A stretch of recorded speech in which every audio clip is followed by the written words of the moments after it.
What if the ancients weren't predicting the apocalypse but scheduling it? What if they weren't constructing mythology to explain the inexplicable, but rather recording data about something they had learned to expect? What if, across dozens of Babylonian astronomical tablets pressed into clay with meticulous precision, one name appears again and again, not as mystical metaphor, but as a calculated celestial body? That name is Nibiru. Not mythology, not metaphor. A celestial body whose cyclical return marked the boundary between ages. A body whose path through the heavens was tracked with such careful attention that the Mesopotamian sky watchers could calculate the intervals of its approach with mathematical precision, could predict its passage, could record descriptions of what followed in its wake. Flooding darkness, the reshaping of coastlines. This isn't speculation, hidden in fringe theory, whispered in corners by those who reject mainstream understanding. It's written in cuneiform form on clay tablets that have been sitting in university collections, in museum archives, and scholarly repositories for over a century. Documents that list orbital periods. Documents that record celestial coordinates. Documents that describe seasonal alignments with the same bureaucratic precision used to record grain harvests and temple inventories. The same meticulous attention to detail, the same careful documentation, the same institutional commitment to recording what was observed. The archive known as Mul-Apin, a comprehensive Babylonian star catalog dating to at least 700 BC, doesn't describe Nibiru as a god. It doesn't present it as a deity demanding worship or respect.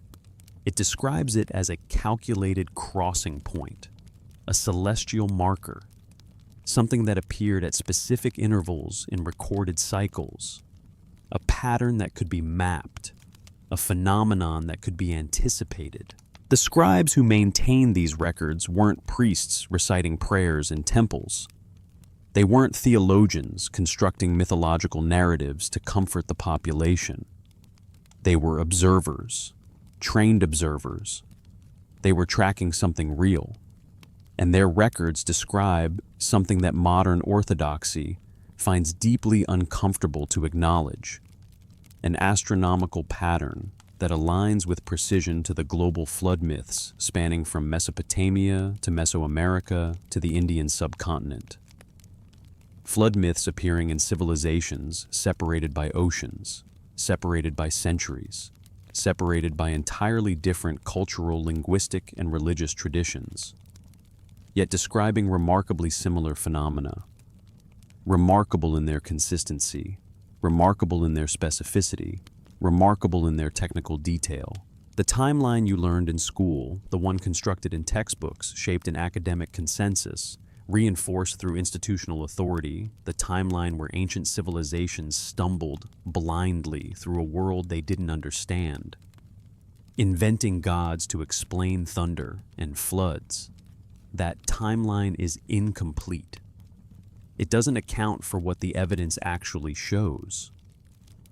The evidence suggests something far stranger and more unsettling than comfortable mythology. That ancient sky watchers possessed inherited knowledge about celestial mechanics that we're only now beginning to reconstruct. That the so-called myths of divine judgment may be compressed data about recurring natural catastrophes. That the figures we call gods, the Anunnaki of Sumerian legend, may have been something entirely different. Not extraterrestrials visiting from distant stars, not supernatural beings existing outside physical law, but astronomers, knowledge keepers, institutional memory holders. If you're intrigued by the possibility of re-examining what we think we know about ancient knowledge, if the idea of lost archives and hidden data in plain sight speaks to you, I want you to hit that like button and subscribe to this channel. Tell me in the comments where you're listening from and what time it is there. What hour of the day or night has brought you to these questions? And as always, the visuals in this video add atmosphere, but they aren't necessary to follow the ideas. This is content designed for contemplation, for sitting with, for allowing to settle into your thinking.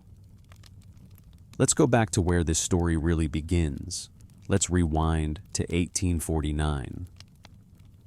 To the dusty excavation pits of Nineveh in modern-day Iraq.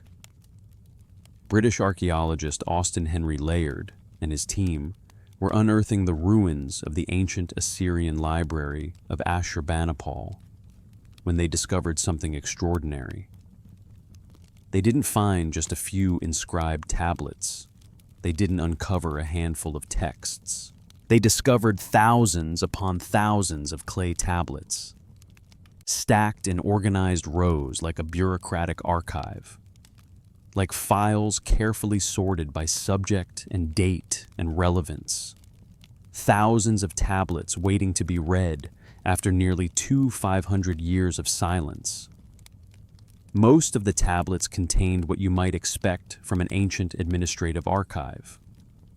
Grain shipments documented meticulously, tax records listing obligations and payments, diplomatic correspondence between rulers negotiating treaties and disputes, standard historical material, the kind of records that would be kept in any organized government, the kind of records that tell us about the daily functioning of an empire. But among these thousands of tablets, among the administrative records and diplomatic letters, there were texts that didn't fit the expected pattern. They stood out. They were different. Star catalogs, astronomical tables, celestial omen records. The tablets weren't poetic. They weren't theological in nature. They weren't meant to inspire spiritual devotion or convey religious narrative. They were technical, purely technical, lists of planetary positions exactly calculated, eclipse predictions verified for accuracy, mathematical calculations tracking celestial bodies across decades and centuries, systematic, methodical, scientific in their approach and their execution. And woven throughout these astronomical records, appearing again and again, was a term that resisted easy explanation, that challenged comfortable interpretation, that forced the question of what the ancient Babylonians actually meant by this terminology. That term was Nibiru. When scholars first translated these tablets in the late 1800s, struggling with an unfamiliar language and unaccustomed concepts, they faced a choice. They could take the ancient descriptions at face value, which would require rethinking fundamental assumptions about ancient knowledge, or they could force-fit the term into known astronomy, into categories that existed within their existing frameworks, into planets they already understood. It was easier to assume Nibiru was just another name for Jupiter than to consider that the ancients might be describing a celestial body whose existence and properties didn't match any known planet. It was easier to interpret Nibiru as a reference to the North Star, that fixed point of orientation in the northern sky, than to take seriously the ancient description of something that moved through the heavens in patterns that didn't match anything visible to the naked eye in regular observation. It was easier to avoid the implications. The tablets describe Nibiru as a wandering point, a crossing, something that moved through the sky in long arcs that didn't match the behavior of known planets. The Enuma Elish, those creation texts compiled around 700 BC, but drawing from much older observations and much older source material, describe Nibiru as occupying a unique position in Babylonian cosmology. It wasn't grouped with the 5 visible planets known to ancient astronomers: Mercury, Venus, Mars, Jupiter, Saturn. It wasn't listed among the fixed stars, those points of light that seemed permanently positioned relative to each other. It held a separate classification entirely, a category of its own. The texts describe it as the one who crosses the heavens, whose path is difficult, whose time is remote. Not distant in space, though that might be implied, but remote in time, appearing infrequently, returning at long intervals, something that would not be visible in a human lifetime, something that would require institutional memory to track. Records passed from one generation of astronomers to the next. Records maintained across centuries. What makes this especially strange, what makes it especially difficult to dismiss as mere mythology or primitive religious speculation, is the precision of the surrounding context. These same tablets that describe Nibiru with such care also demonstrate astronomical sophistication that we can verify independently. These same scribes, using that same mathematical precision, accurately calculate the length of the lunar month to within minutes of what we know the actual value to be.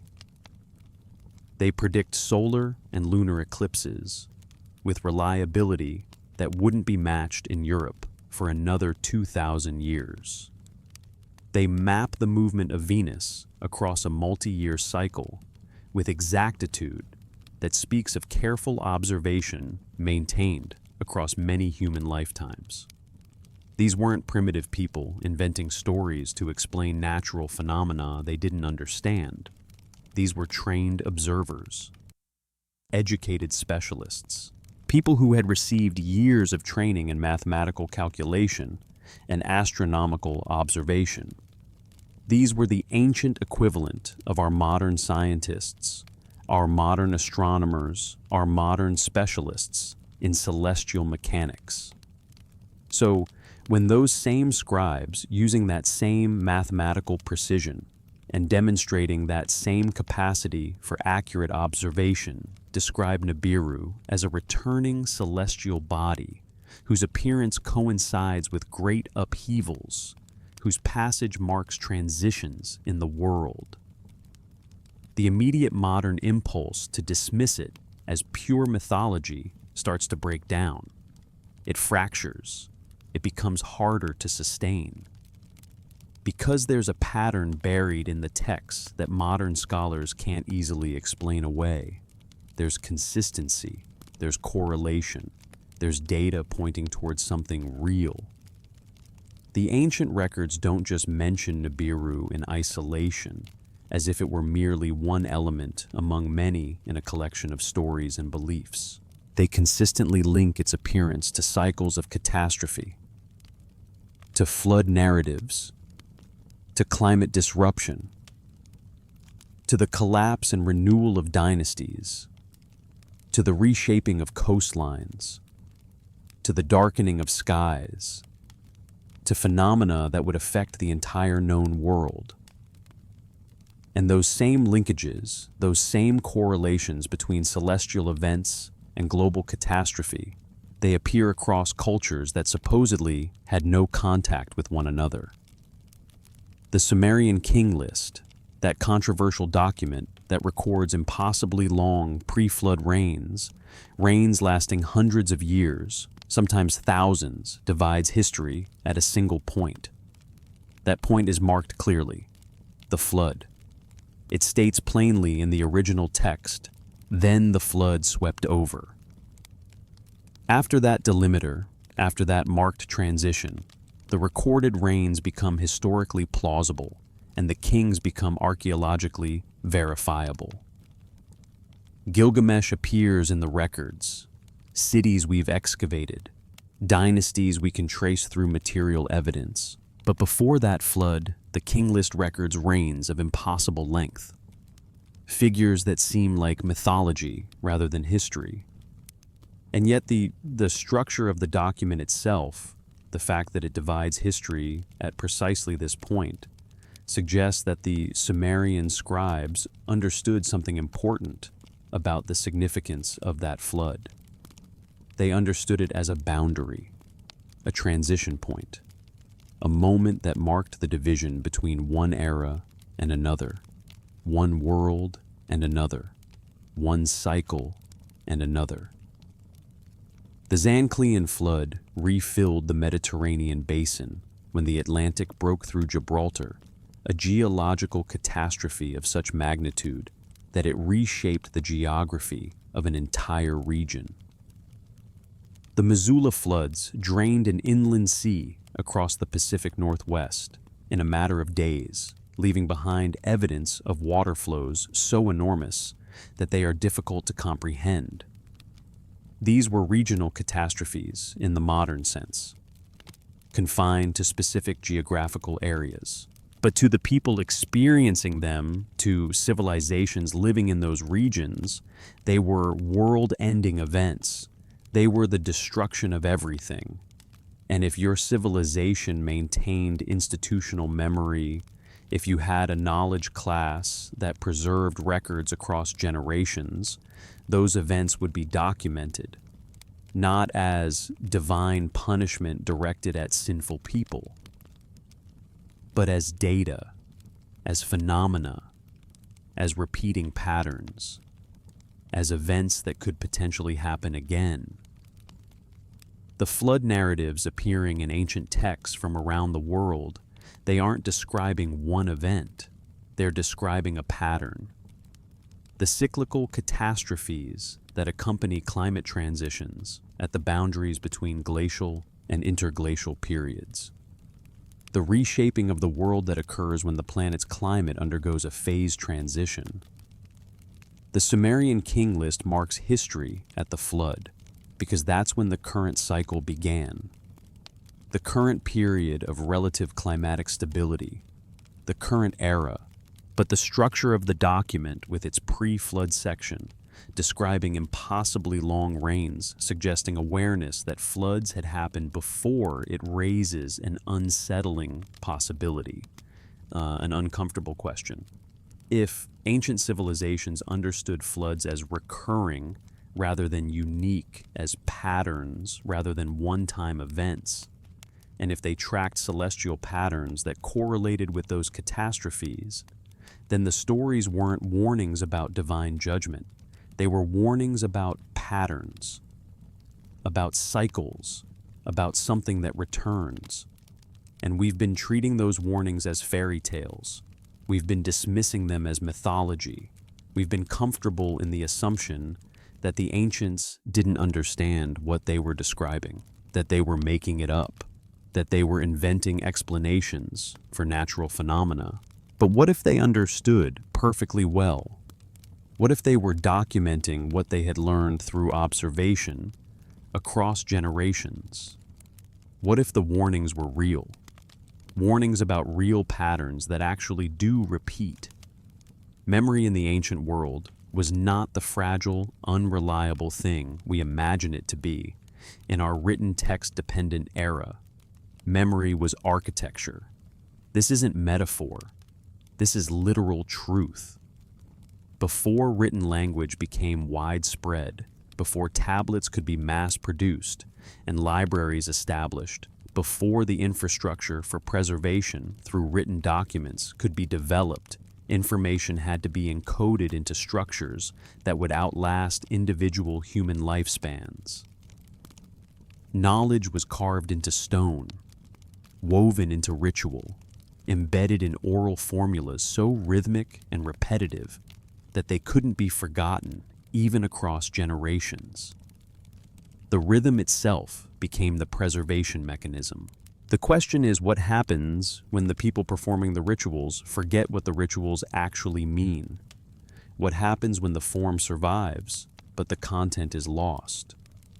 When the ceremony continues, but the understanding dies? The colophons on Mesopotamian tablets, those scribal notes recording copying and transmission, reveal something unsettling about how knowledge moved through time. A significant portion of astronomical and mathematical texts contain phrases like copied from a tablet whose origin is unknown, or restored from fragments of the old time. These weren't contemporary observations being recorded in real time.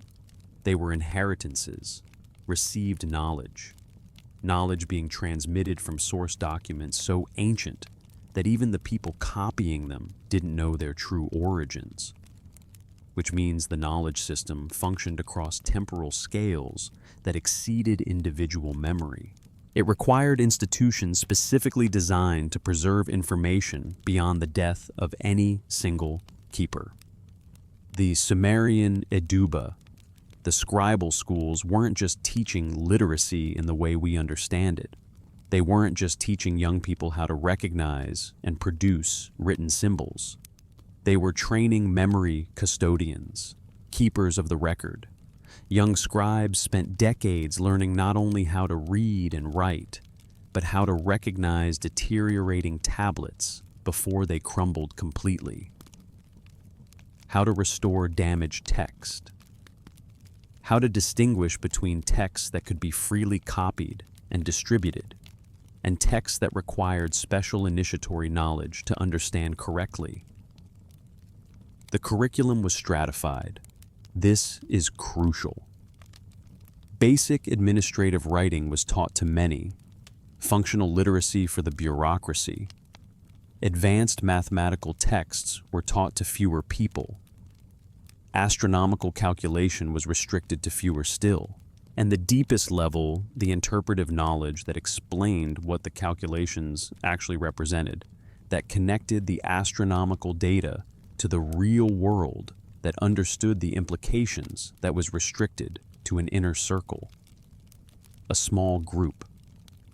A knowledge priesthood that maintained unbroken transmission across generations, where each generation of initiated scholars trained the next generation, ensuring that the deepest understanding didn't simply die when an individual scholar passed away.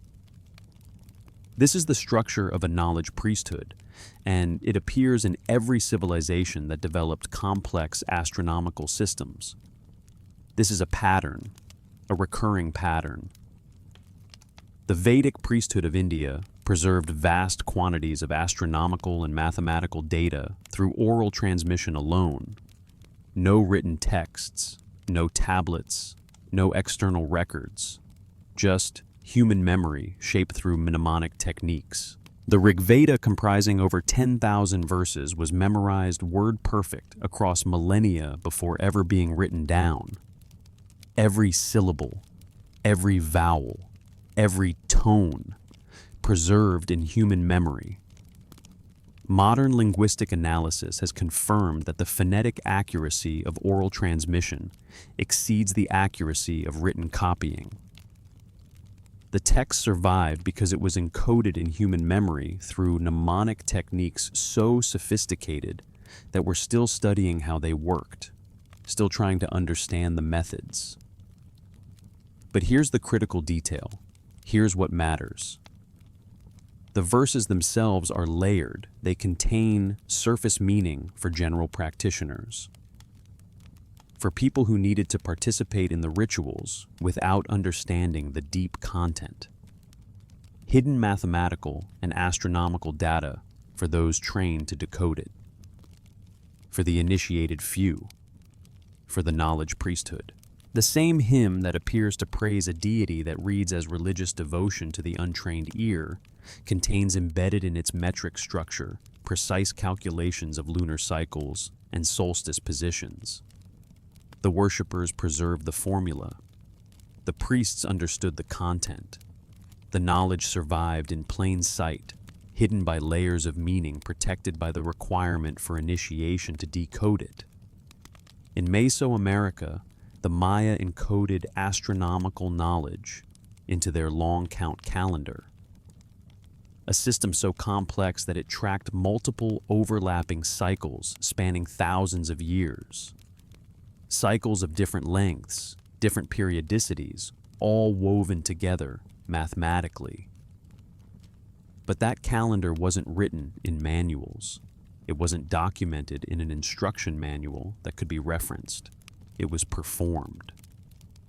In ritual, specific ceremonies marked specific calendar positions. The ritual cycle itself became the data storage mechanism. The performance became the archive. When the Spanish arrived and destroyed the codices, when they killed the trained astronomer priests, when they attempted to erase the knowledge system that had been maintained for generations, the calendar continued. It continued because it was woven into the ritual practice of communities who no longer fully understood the astronomical calculations they were performing. The knowledge survived as ritual long after the comprehension died. The form persisted even as the understanding degraded. The ceremony continued. The meaning was lost. This is what happens when knowledge systems collapse without completely vanishing. The data persists in degraded form. Calculations become ceremonies. Astronomical observations become prayers. Technical terminology becomes god names. The language shifts. The framework changes. But the information is still there, encoded in a form that people can carry and perform and transmit, even if they don't understand what they're transmitting. Even if they believe they're performing religious rituals when they're actually maintaining data. Even if they think they're worshiping gods when they're actually performing calculations. The Anunnaki, in this interpretation, weren't divine overlords. They weren't supernatural beings existing outside the laws of physics. They were the institutional class responsible for maintaining this knowledge architecture.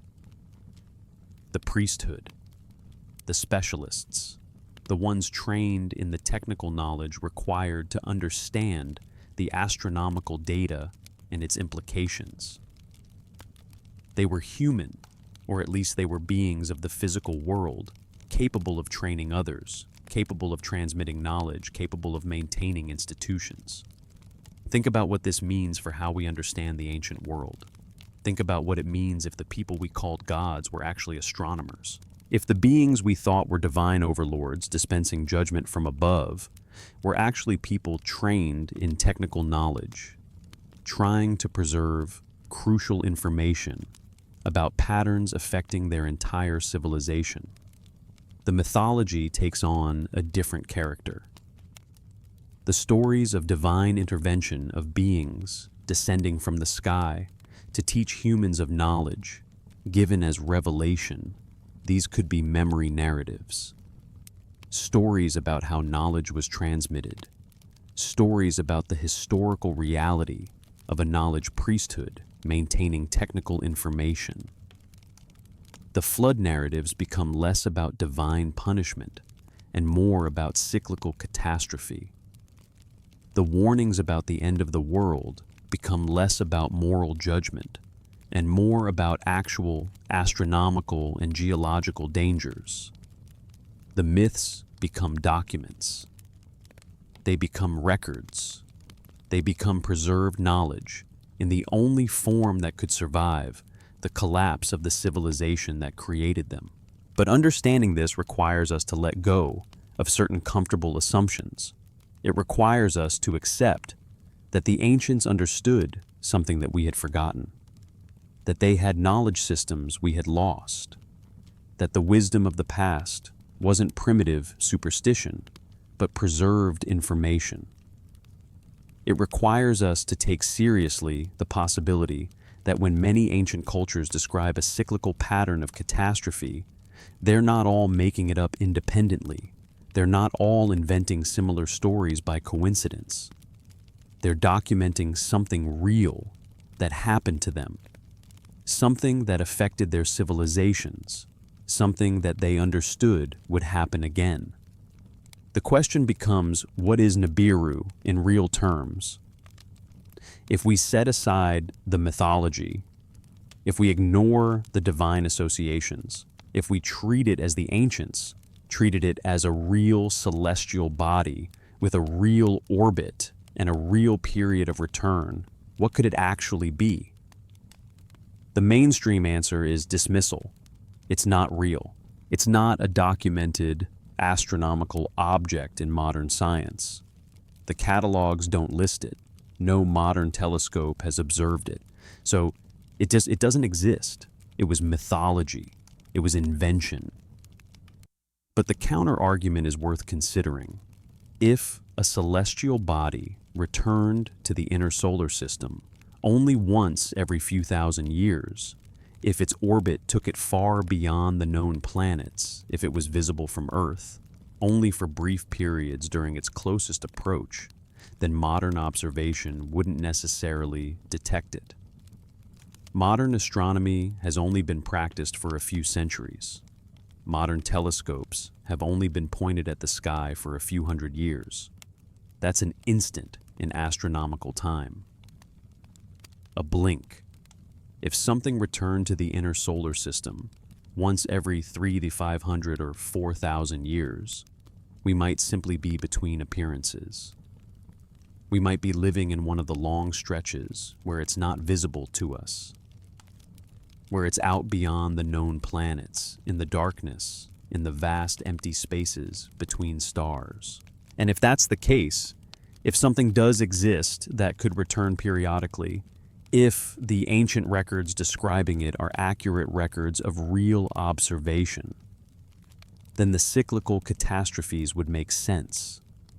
The flooding, the darkness, the reshaping of coastlines, the climate disruption. All of it would flow naturally from the gravitational effects of a massive celestial body passing through the inner solar system.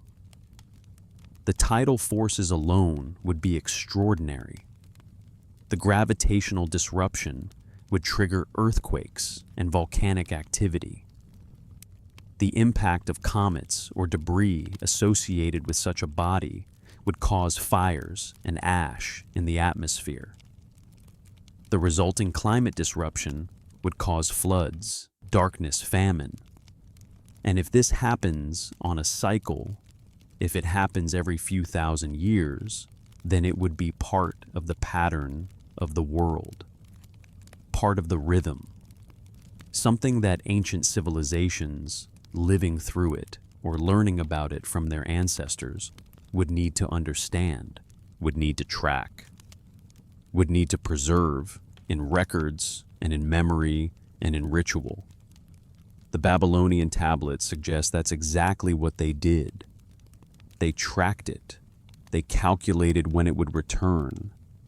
They preserved the knowledge in multiple forms, in technical records, in ritual, in mythology, in stories that encoded the data in narrative form, in ceremonies that performed the calculations year after year. They created a civilization whose entire religious and institutional structure was oriented toward preserving this critical knowledge.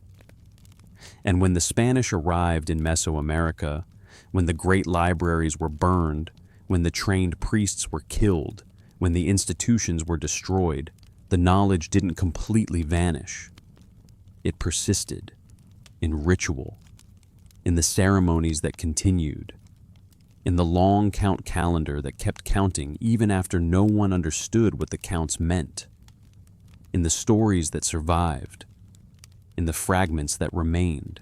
What we're calling mythology might be the memory of catastrophe preserved in the only form that could survive institutional collapse. What we're calling religion might be the practice of data preservation. What we're calling gods might be the memory of knowledge keepers who understood something critical about the nature of the world and the cycles that shaped it. The implications are staggering if we allow ourselves to really sit with them. The ancient world wasn't less knowledgeable than we assumed. It was differently knowledgeable. It had knowledge we lost. It understood patterns we've forgotten. It had systems for preserving information across catastrophe that we've abandoned in favor of more fragile, more centralized, more dependent systems. We've built our knowledge preservation on computers and data centers and internet servers, Fragile systems dependent on electricity and infrastructure and institutional continuity, systems that could be lost if the infrastructure fails, systems that could be erased if a major catastrophe disrupts the foundations we've built on. We've abandoned the redundancy of oral transmission, the resilience of ritual practice, the distribution of knowledge across many minds and many communities. The ancients, by contrast, had multiple layers of preservation, technical records in case the priests survived and could read them, ritual practices that carried the knowledge even if understanding was lost, stories and myths that encoded the information in narrative form, oral traditions memorized word perfectly across generations, multiple pathways, multiple formats, redundancy built in at every level. If they were preserving information about cyclical catastrophe, if they understood that their civilization could collapse and that knowledge would need to survive to help those who came after, then the structure of their preservation systems makes perfect sense. They weren't being superstitious or religious for its own sake. They were being strategic. They were building resilience. They were ensuring that the crucial information would survive even if the civilization didn't. And we, in our modern arrogance, dismissed it all as mythology, primitive religion, superstitious fantasy. We threw out the records. We burned the libraries. We killed the knowledge keepers. We abandoned the ritual practices. And we replaced them with our own fragile systems, assuming that our technology would make preservation unnecessary, assuming that we didn't need redundancy, assuming that institutional continuity was guaranteed. The question now becomes, what do we do with this knowledge? How do we respond to the possibility that the ancients understood something that we've forgotten, that they had systems for preserving information across catastrophe that we've abandoned, that the patterns they were tracking might still be active, that the cycles they documented might still be turning? The first response is to take the ancient records seriously, not as mythology, not as primitive religion, but as data, as documentation of observation, as records maintained by trained specialists using mathematical precision.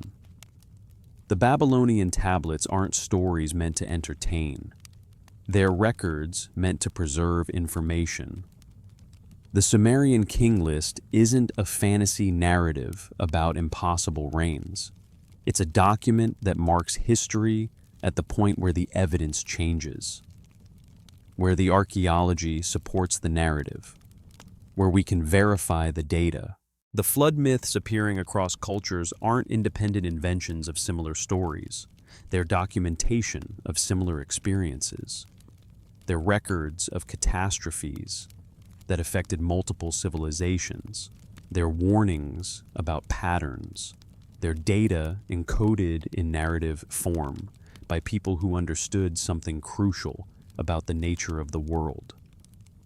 The second response is to recognize the value of the preservation systems the ancients developed, to understand that ritual and story and oral tradition aren't inferior to written records and digital databases.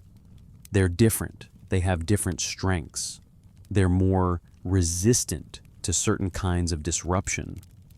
They're more distributed. They're harder to completely erase. In a world where we understand that catastrophe is possible, where we recognize that our civilization could face disruption, where we acknowledge that the patterns documented in ancient records might still be active, those traditional preservation systems become valuable again.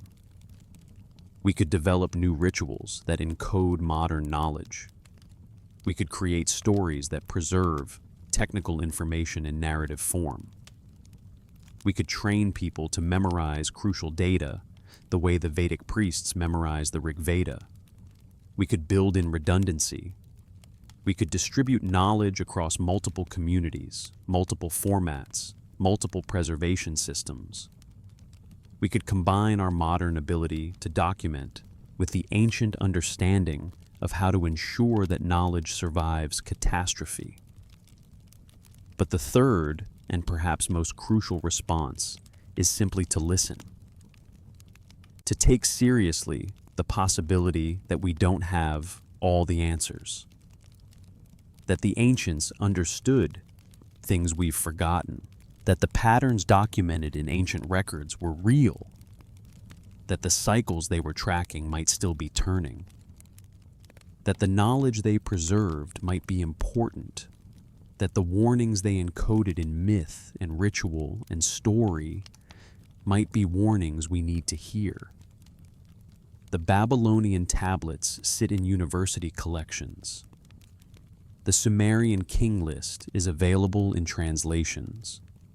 The flood myths are recorded in the texts we study. The evidence is all there, waiting. It's not hidden. It's not secret.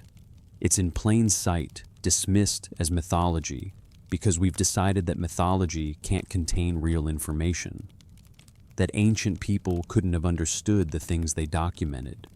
That the parallels across cultures are coincidence. That the mathematical precision in the records is accident. That the correlation between celestial events and catastrophe is imagined. But if we're willing to let go of those assumptions, if we're willing to consider the possibility that the ancients were documenting something real, then a very different understanding of history emerges. A history where knowledge was maintained across catastrophes through deliberate effort. Where civilizations rose and fell in cycles, where the patterns were understood and recorded, where the warnings were preserved in the only forms that could survive, collapse. And we're the inheritors of that history. We're the ones living now with access to those records, with the knowledge to understand what they mean, with the technology to preserve information in multiple forms across multiple media, with the opportunity to be intentional about what we pass forward, about what knowledge matters most, about what should survive if the worst occurs. The ancient world wasn't less advanced than we thought. It was differently advanced. It had answers to problems we're now beginning to recognize we need to solve. The problem of preserving knowledge across catastrophe. The problem of maintaining understanding when institutions collapse. The problem of ensuring that crucial information survives disruption. These are urgent problems for us now. These are problems we've been avoiding. Problems we've been assuming wouldn't come up because our civilization seems stable. Our technology seems reliable. Our institutions seem permanent. But the ancient records suggest otherwise. The cycles suggest that disruption comes, catastrophe arrives, institutions collapse, civilizations fall, and when they do, what remains? What knowledge survives? How is information preserved? These aren't abstract philosophical questions anymore. They're practical questions, urgent questions, questions that ancient civilizations understood and built their institutions around.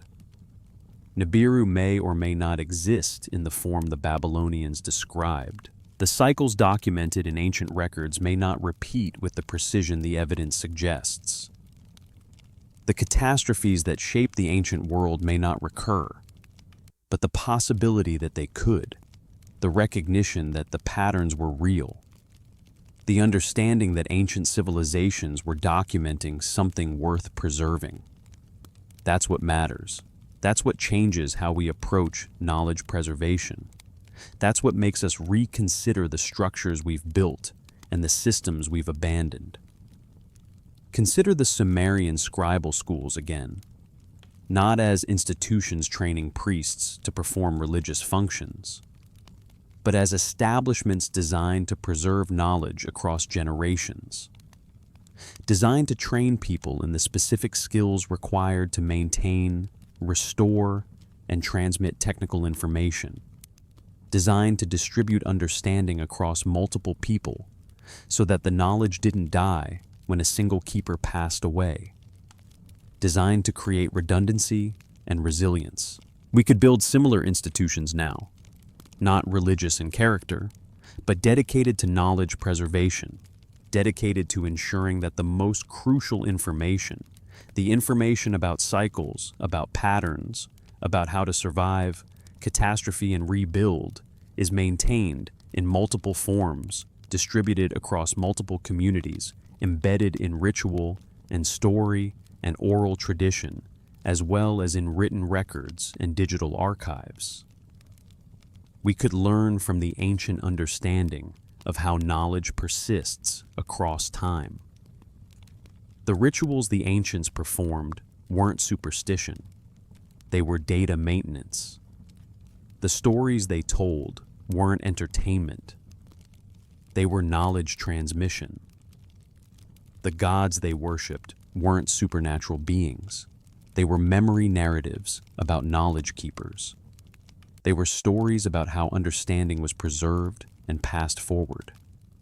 Every element of their system served a function. Every practice had a purpose. Every ceremony carried information.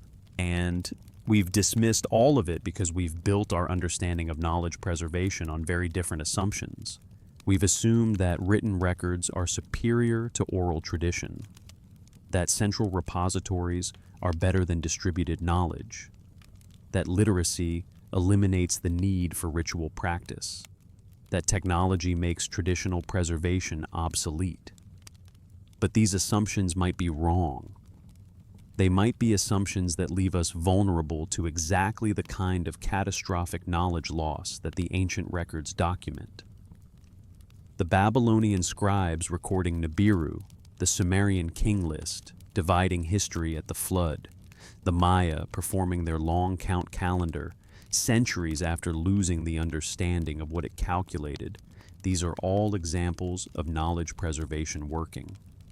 The data survived, the information persisted, the records were maintained, not perfectly, not without degradation, but they lasted. They were here for us to discover. They can be understood and recovered and acted upon. This is possible because the ancients understood something crucial about how knowledge survives catastrophe. It survives when it's encoded in multiple forms, when it's distributed across multiple people and communities, when it's embedded in ritual and story and practice that continues even after understanding is lost, when there's redundancy built in at every level, when preservation is treated as a priority and not an afterthought. We have the opportunity to build that now, to integrate the ancient understanding of knowledge preservation with our modern capacity to document and record and distribute, to create systems that are resilient to disruption, to ensure that what matters most survives, to be intentional about what we pass forward, to recognize that we're not the end of history, that civilizations change, that understanding must be preserved across transitions, that the patterns the ancients documented are patterns we need to take seriously. The clay tablets from Nineveh are still there. The Sumerian king list is still available. The flood myths are still recorded. The evidence is all there, waiting for us to take it seriously, waiting for us to stop dismissing it as mythology and start treating it as data, waiting for us to learn what the ancients understood about preserving knowledge in the face of catastrophe. This is what the ancient archive is telling us, not predictions about doom, not mythology for entertainment, but preserved wisdom, preserved knowledge, preserved understanding about how to survive and rebuild and pass forward what matters most. The archive is open, the records are accessible. The question is whether we're willing to listen, whether we're willing to learn, whether we're willing to adjust our understanding of knowledge and preservation and the nature of history itself to incorporate what the evidence actually shows. The ancients weren't primitive. They weren't less intelligent. They weren't less capable of observation and understanding. They were different. They had different knowledge, different systems, different priorities. And in some ways, they understood things more deeply than we do. They understood how knowledge persists across time. They understood the importance of redundancy.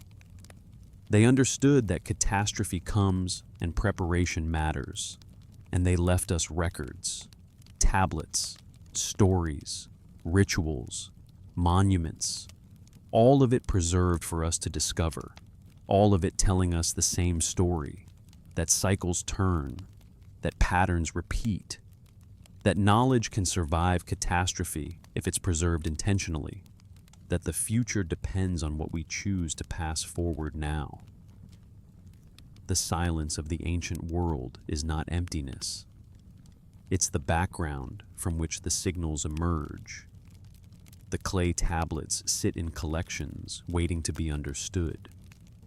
The flood myths wait in the stories that survived. The knowledge system waits in the rituals still being performed in some places.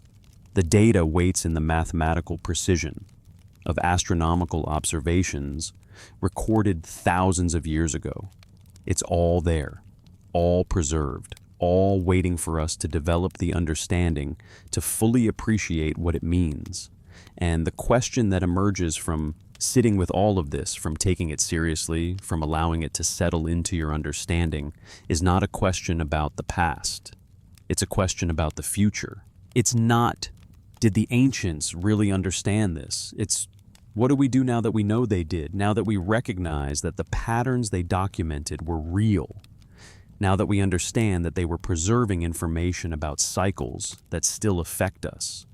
Now that we see their preservation systems were effective, and we've abandoned similar systems in favor of more fragile alternatives? The choices we make now about how we preserve knowledge, about what we prioritize, about what we pass forward, those choices will determine what the next generation inherits. Those choices will shape what information survives if disruption comes. Those choices will determine whether we're intentional about preparing for catastrophe or whether we stumble into it unprepared just as we assume the ancients did, when in fact they were far more prepared than we are now. The Babylonian tablets preserved Nibiru. The Sumerian king list preserved the memory of the flood.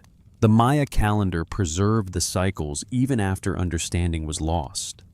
These preservation efforts worked. They lasted. They made it through catastrophe and the collapse of institutions and the passage of thousands of years.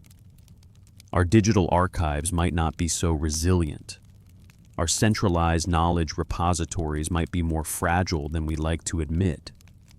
Our assumption that literacy and technology have eliminated the need for redundancy and ritual preservation might be dangerously wrong. So, what would it mean to take seriously what the ancient records tell us? What would it mean to apply their understanding of knowledge preservation to our modern situation? What would it look like to build in redundancy, to distribute knowledge across multiple communities, to embed crucial information in ritual and story and practice that continues even if technological systems fail? What would it look like to prepare intentionally for the possibility of catastrophe rather than assuming it won't happen? These are the questions that emerge from engaging seriously with the ancient archive. Not questions with comfortable answers, not questions that lead to reassurance or false security, but questions that demand we reconsider our assumptions, that demand we take seriously the possibility that the ancients understood something important, that demand we act on what we know about cycles and patterns and the fragility of civilizations. The ancient world left us an archive, not just in tablets and monuments and written records, but in the structure of their institutions, in the design of their preservation systems, in the knowledge they encoded in ritual and story, in the mathematical records they maintained, in the warnings they preserved about cycles and catastrophe, all of it waiting for us to understand, all of it telling us that knowledge matters, that preservation matters, that what we pass forward matters. And we are living now at a moment when we have the knowledge to understand what the ancients documented, when we have access to their records, when we can see the patterns clearly, when we can recognize that the cycles they tracked, the catastrophes they documented, the preservation systems they built, all of it was done for a reason. All of it was done because they understood something crucial about the nature of the world and the nature of civilization. The responsibility falls to us, not to predict the future, not to prevent catastrophe, but to preserve what matters, to ensure that knowledge survives, to build resilience into our systems, to distribute understanding across multiple communities and multiple forms, to learn from the ancient understanding of how information persists across disruption, to be intentional about what we pass forward. The clay tablets of Babylon are still readable. The flood myths are still in the texts. The knowledge is still there, waiting. The archive is open. The question is whether we're willing to enter it, whether we're willing to take seriously what it's telling us, whether we're willing to adjust our understanding of history and knowledge and civilization to incorporate what the evidence actually shows, whether we're willing to listen to what the ancients understood and apply that understanding to the future we're creating now. The choice is ours. The archive waits, and the cycles continue to turn.